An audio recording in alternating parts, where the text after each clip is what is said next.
আজ হলো মহালয়া, আর প্রত্যেক বছরের মতন এবছর আমরা বেরিয়ে পড়েছি। এখন আমরা বসে আছি রাস্তার মাঝখানে, তাই তো? রাস্তার সাইডে ফুটপাতে, ওই আর কি ফুটপাতে। তো যেটা প্রবলেম সেটা হচ্ছে প্রত্যেক বছর আমরা কিন্তু ভোরবেলা বেরোই, মানে হচ্ছে ওই 4টার সময় বেরিয়ে পড়ি। কিন্তু এবারে সমস্যা হচ্ছে 4টার সময় আমরা বেরোতে পারিনি, কারণ এই মালটা 3টার সময় কাজ থেকে বেরিয়ে মানে বাড়ি ঢুকেছে। আর 3:30 অব্দি জেগেছিলাম। হ্যাঁ, আর তারপর 3:30 অব্দি জেগেছিল।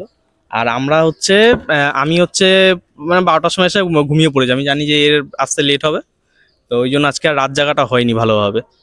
ওই জন্য দেরিও হয়ে গেছে বেরোতে। দেখতে পাচ্ছ আশেপাশে পুরো একদম আলো জ্বলে গেছে। আলো বলতে মানে সূর্য উঠে গেছে আর কি, আর তর্পণও শুরু হয়ে গেছে। মেঘলা মেঘলা হয়ে রয়েছে। তো আমরা মানে এখন আগের বছর যেটা হয়েছিল বৃষ্টি পড়েছিল, এবছর বৃষ্টি কিন্তু এখনো পড়েনি। তো যাই হোক, আমরা এখন আমাদের যে ডেস্টিনেশন আছে সেই জায়গাটায় যাব। গিয়ে হচ্ছে তো মানে বেসিক্যালি আমাদের আজকে কিন্তু একটা প্ল্যানিং হয় যে আমরা দুর্গাপূজায় কি করব, মানে কোথা থেকে শুরু করব ঠাকুর দেখা, কবে কোথায় যাব সেগুলো আর কি হয়। তো সেগুলো তোমাদেরকে দেখাবো, তোমাদেরকে শোনাবো। তোমাদের যদি ভালো লাগে তোমরাও সেটা মানে সেইভাবে যাবে, দেখবে। তো চলো এখন আমাদের সেই ডেস্টিনেশনে যাওয়া যাক। আর যেটা প্রত্যেক বছর যেটা হয় হচ্ছে এই সময় হচ্ছে কিন্তু মহালয়ার আর কি মানে চলতে থাকে আর কি, তাই তো? বা পুরো মাইকে মাইকে বাজতে থাকে। বাজছিল 4টার সময়, তো সেগুলো শেষ হয়ে গেছে। চলো এখন ডেস্টিনেশনে যাওয়া যাক। এখন আমরা আছি ওয়্যারলেসের মাঠে বা ওয়্যারলেসের পুকুরে। দেখি এখানে দক্ষিণেশ্বরের মন্দির বানিয়ে দিয়েছে, তর্পণও শুরু হয়ে গেছে। ভাই হেভি তো। ওয়্যারলেসের সামনের এই যে মানে পুকুরটা অবস্থা কিন্তু খুবই খারাপ ছিল, হেভি রিনোভেট করেছে, হেভি করেছে, একটা মন্দির টাইপের বানিয়েছে। এটা এদিকে তো আসা হয় না, জন্য জানি না, তো আজকে দেখলাম বেশ ভালোই লাগছে। আর আজকে হয়তো এটা উদ্বোধন বা কিছু তর্পণ হচ্ছে কিনা বুঝতে পারলো না। ঠিক হচ্ছে তর্পণ, বিশাল ভিড় কিন্তু, আর পুলিশও এসছে, মানে পুলিশ প্রোটেকশন দিয়ে রেখেছে। হ্যাঁ দারুণ। এটা দেখতে পাচ্ছ বড়ই সার্বজনীনের প্যান্ডেল, যেটা আর শুধু ত্রিপল লাগিয়েছে। পঞ্চমীর দিন এটা আর কি পুরো তৈরি হবে। প্যান্ডেল বেরিয়ে গেলাম, প্যান্ডেলে কিন্তু মহালয়া কিন্তু চলছে না, তাই তো? শুধু একটা লোক গেল তার স্কুটিতে করে, স্কুটিতে মহালয়া চলছে। এটা বেশ ভালো লেগেছে, পোর্টেবল মহালয়া। এই তো মানে সবার ফোনে ফোনে মহালয়া চলছে, কিন্তু হচ্ছে মানে এই যে মাইকিং এ যে মহালয়াটা হতো সেটা রেডিওতে কেউ শুনছে না। রেডিও এখনকার আর কেউ শুনে, এখন সব ডিজিটাল যুগ, তাই তো? ঢাক বাজা শুরু হয়ে গেছে। এখানে দেখতে পাচ্ছ পুজো হয়েছে, এখানে প্রসাদ রাখা আছে। এগুলো বোধহয় আমাদের জন্য, যে যার মতো তুলে নাও। ওই সত্যিকারে তুলিস না, চল পুজো হচ্ছে এখন।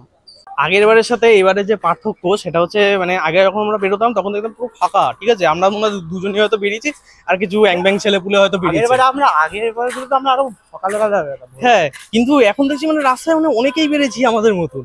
আর ভাই মহালয়া হচ্ছে, এখানে মহালয়া বাজছে। এটা হচ্ছে প্রমোদনগর সার্বজনীন, এখানে মহালয়া হচ্ছে। এই না ভাই, এটা কাঠের দোকান, সরি কাঠের দোকানে মহালয়া চলছে, এখনো পুরো প্যান্ডেলে হয়নি। এটা হলো প্রমোদনগর সার্বজনীনের পুজো। দেখতে পাচ্ছ বাঁশের কাঠামো তৈরি। আর এই সব প্যান্ডেল গুলো কি হয়, এগুলো কিন্তু পঞ্চমীর দিন পুরো রেডি হয়ে যায়। এখন এরকম থাকে পঞ্চমীর দিন পুরো রেডি হয়ে যায়। এতদিন দেখেছি যে মহালয়া যে হয় মানে মহালয়ার কি তর্পণটা বড় বড় আর কি লোকেরা আর কি করে, বড় লোকেরা করে বলতে হচ্ছে মানে আর কি বয়সরা আর কি করে। কিন্তু এই প্রথমবার দেখলাম যে ছোট ছোট বাচ্চারা মহালয়া করছে, মানে তর্পণ করছে। বুঝলাম হতেই পারে না, ওদের বাবা মা তর্পণ তো বাবা পিতৃপুরুষের উদ্দেশ্যে কি হয়, বাবা মা মারা গেলে করতে হয়, তো ওদের বাবা মা মারা গেছে, হতে পারে। লাগলো দেখে, এটা প্রথমবার দেখলাম। আমাদের বেরোতে বেরোতে এত লেট হয়ে গেছে, দেখো এখন সূর্যও উঠে গেছে, কিন্তু সূর্যটা কিন্তু দারুণ লাগছে। আগের বছর সূর্যটা আমরা দেখতে পাইনি, তো এবারে কিন্তু সূর্যটা দারুণ লাগছে। আর হচ্ছে এই যে সামনে দেখতে পাচ্ছি এই জায়গাটা আমাদের ছিল, এই জায়গাটা এখন দখল হয়ে গেছে, আমরা এখন ওখানে বসতে পারবো না, আর এখন অন্য জায়গায় যেতে হবে। আমরা আমাদের পুরোনো জায়গাটাতে বসতে পারলাম না, ঠিক আছে? আমরা অনেক চেষ্টা করলাম ওখানে বসার জন্য, আমাদের ঘুরতে ঘুরতে দেরি হয়ে গেছে বলে। হ্যাঁ, আমাদের মানে পুরো জায়গাটা দখল হয়ে গেছে। আমরা এখন দিল্লি রোডের ওপর দিয়ে হাঁটছি, মানে পুরোনো আমাদের যে রুটটা ছিল সেই রুট দিয়ে এখন যাবো। কি আর করা যাবে। আর একটা আমাদের ভালো জিনিস দেখাচ্ছি, এই দেখো, এইগুলো দেখেই মনে হয় দুর্গাপুজো এসে গেছে। দেখো কাশফুল, এটার পুরো রোডের ওপরে, দিল্লি রোডের ওপরে যে ফুটপাথটা আছে মিডিল দিয়ে, সেই ফুটপাথের ওপরে হয়েছে। একটা সময় এখান থেকে মানুষজন হাঁটতো, আজকে এই জায়গায় কাশফুল। আর দিল্লি রোডে বহু বছর আসি না। এখানে দেখতে পাচ্ছ এটা কিন্তু দিল্লি রোডটা, আর ঠিক এর পাশে এই জায়গায় জঙ্গল ছিল, এখানেও কিন্তু এখন রাস্তা তৈরি হচ্ছে, অনেকটা হয়ে গেছে। আবার ওইদিকে এদিকে জঙ্গলগুলোকেও কাটছে, এখন ওইদিকে রাস্তাটা চওড়া হবে আরো। তাই হেভি ব্যাপার, মানে মানুষজন হাঁটার আর জায়গাই নেই। দিল্লি রোড থেকে আগে যে হাঁটতো, হাঁটার জায়গা নেই। আমরা এখন এই ফুটপাতের এই মানে এই হোয়াইট কারটা এর এই পার থেকে আমরা এখন হেঁটে হেঁটে যাচ্ছি। কি বানিয়েছে দিল্লি রোডটা! এই যে এটাই এই ব্রিজটার জন্যই এইসব রাস্তা ফাস্তা ঘুরিয়ে দিচ্ছে। আগে কিন্তু এই ব্রিজটার নিচ দিয়ে আর কি গাড়িটা যেত, এটাই আর কি রোড ছিল। এখান থেকে এই যে এটা হচ্ছে এদিকে হচ্ছে দক্ষিণেশ্বর, এদিক থেকে এসে কিন্তু এরকম সোজা যেত। কিন্তু এখন হচ্ছে এই যে এই রাস্তাটা নতুন বানিয়েছে, আর হেভি করেছে। আর যেহেতু মহালয়া, আর জানো যে মহালয়াতে হচ্ছে মানে সব তর্পণের জন্য আর কি মানে তর্পণ করতে বেরোয়। আর আরেকটা যেটা হয় হচ্ছে প্রত্যেকে কিন্তু দক্ষিণেশ্বরে যাচ্ছে, সব বাস, তারপরে হচ্ছে যে এই যে ছোট ছোট যে গাড়িগুলো, ম্যাজিক গাড়ি, তাই তো দক্ষিণেশ্বরের গঙ্গাতে তর্পণ করতে যায়। হ্যাঁ, পুরো ভিড়, মানে দাঁড়ানো যাচ্ছে না আর কি, মানে এত ভিড় বাসে, পুরো একদম লোক উঠছে আর বেরিয়ে পড়ছে। সামনের বছর আমরাও যাবো দক্ষিণেশ্বর যাবো। ভুলেও না ওইসব জায়গায় যেতে নেই, বিশেষ করে তর্পণের দিনে। নর্মাল দিনে যাওয়া অসুবিধা নাই, কারণ ওই ভিড়ের মধ্যে অসম্ভব যাওয়া। এখানে দেখতে পাচ্ছ পালবাড়িতে ঠাকুর বানানোর প্রস্তুতি কিন্তু একেবারে শেষ পর্যায়ে। আচ্ছা, তোমাদেরকে যেটা বলার যে মানে মেন যে জিনিসটা, ওই জিনিসটাই তো বলা হয়নি যে আমরা পুজোতে হচ্ছে কবে থেকে বেরোনো শুরু করছি আর কোথায় কোথায় যাব। তো বল কোথায়? আমি তো আজকে থেকেই যাচ্ছি। আজকে হ্যাঁ, ওর আজকে থেকে ঠাকুর দেখা শুরু হয়ে যাচ্ছে, কিন্তু আমার হচ্ছে আমার কাজ এখনো শেষ হয়নি। আমার হচ্ছে সেই বেরোতে বেরোতে পঞ্চমী হয়ে যাবে। তো আমার প্ল্যানটা পঞ্চমী থেকে। ওই তো পঞ্চমীর দিন তো যাবো কোথায়? পঞ্চমীর দিন আমরা যাব হচ্ছে শিয়ালদা, ঠিক আছে। আর ষষ্ঠীর দিন হচ্ছে শ্রীভূমি, আর হচ্ছে তোমার দমদম পার্ক। সপ্তমীতে নর্থ কলকাতা, পুরো বিধাননগর থেকে শুরু করে বাগবাজার। হ্যাঁ, আর অষ্টমীতে তো অষ্টমীর প্ল্যানটা পাল্টানো যাবে না, ওটা করতেই হবে। মুদিয়ালি, হ্যাঁ ওটা শুরু হবে। তো মুদিয়ালি থেকে শুরু করে হ্যাঁ পুরো একদম অষ্টমী শেষ। হ্যাঁ, এবার ব্যাপার হচ্ছে নবমী আর দশমীটা একটু চাপের মধ্যে আছি। কি হবে এখন কি হবে এখনো জানি না। অষ্টমীর দিন আমি একটু চাপের মধ্যে আছি যে পলাশ এবারে এক ডালিয়ার পরে বন্ধ করে দেবে না বোসপুকুরে। না হবে। আগের বছর তো কি করেছিলি বল সেটা? আগের বছর তো তুই নিজেকে নিয়ে পড়েছিলি। যাই হোক, আপাতত আমাদের পুজোর প্ল্যানিং আপাতত এই এখনো পর্যন্ত এইটুকুনি কি স্টিল রয়েছে। এবার যদি বৃষ্টি হয় সেটা আলাদা হবে, তাই তো।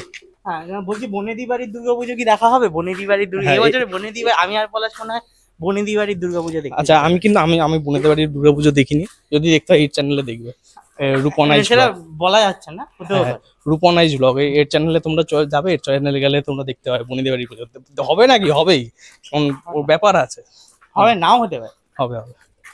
আর একটা যে বিষয় সেটা হচ্ছে আমরা কিন্তু দুর্গাপুজোতে যখন বেরোই প্রত্যেক বছর, তো আমাদের তো অতগুলো ঠাকুর দেখতে তো হাত পাত ব্যথা হয়ে যায়, মানে হাত বলছি পা ব্যথা হয়ে যায়, ফোসকা পড়ে। তো তার জন্য আমরা কিন্তু একটা দিন রেস্ট নিই, সিনেমা দেখি।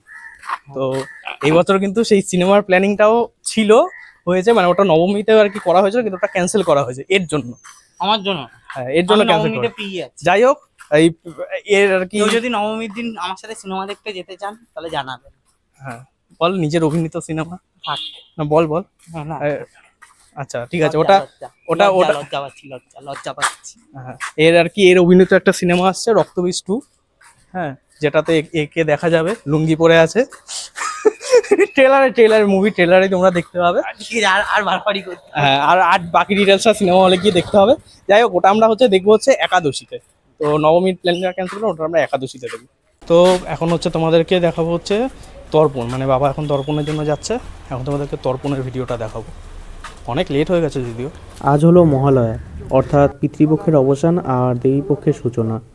রেডিওতে মহিষাসুর মর্দিনী শোনা আর এই তর্পণ দেখা, এই দুটো ছাড়া কিন্তু আমাদের কাছে মহালয়া একেবারেই অসম্পূর্ণ থেকে যায়। বাবা প্রত্যেক বছর এই পুকুরটাতে আসে মহালয়ার জন্য, মানে মহালয়ার দিন তর্পণের জন্য। যদিও পুকুরের জলটা অতটা ভালো না, কিন্তু তাও বাবা প্রত্যেক বছর এখানে কিন্তু তর্পণ করে। আর এই যে ঠাকুরমশাইকে দেখতে পাচ্ছ, ইনি কিন্তু মানে খুবই অসুস্থ, কিছুদিন আগে হসপিটালে ভর্তি ছিলেন। তাও কিন্তু সেই ভোর থেকে শুরু করে এখনো পর্যন্ত কিন্তু তিনি কন্টিনিউ তর্পণ করিয়ে যাচ্ছেন। আর একটা বিষয়, একে আমি বহুদিন আগে থেকে মানে বলেছি যে ভাই মর্নিং ওয়াকে বেরোবো, এটা বেরোয় না, কিন্তু মহালয়ার দিন ঠিক বেরিয়ে পড়ে। এটা কেন? ঘুম পেয়ে গেছে, তর্পণ হয়ে গেছে, এবার আমি বাড়ি চলে যাবো। যাই হোক, আমাদের মহালয়া এইটুকুই ছিল। হাঁটা মানে বেসিক্যালি আমরা আজকে খালি হেঁটে গেছি, শুধুমাত্র কোথাও বসতে পারিনি। বাড়ি চলে যাবো, ঘুমিয়ে পড়বো। চলো, আজকের ভিডিও এখানেই শেষ। দেখা হবে পরের ব্লগ, মানে দুর্গাপুজোর ব্লগ, পঞ্চমী অথবা ষষ্ঠী। যদি কাজ শেষ হয় তো পঞ্চমী, আর যদি কাজ না শেষ হয় তাহলে ষষ্ঠী ষষ্ঠী ষষ্ঠী ষষ্ঠী। চলো টাটা।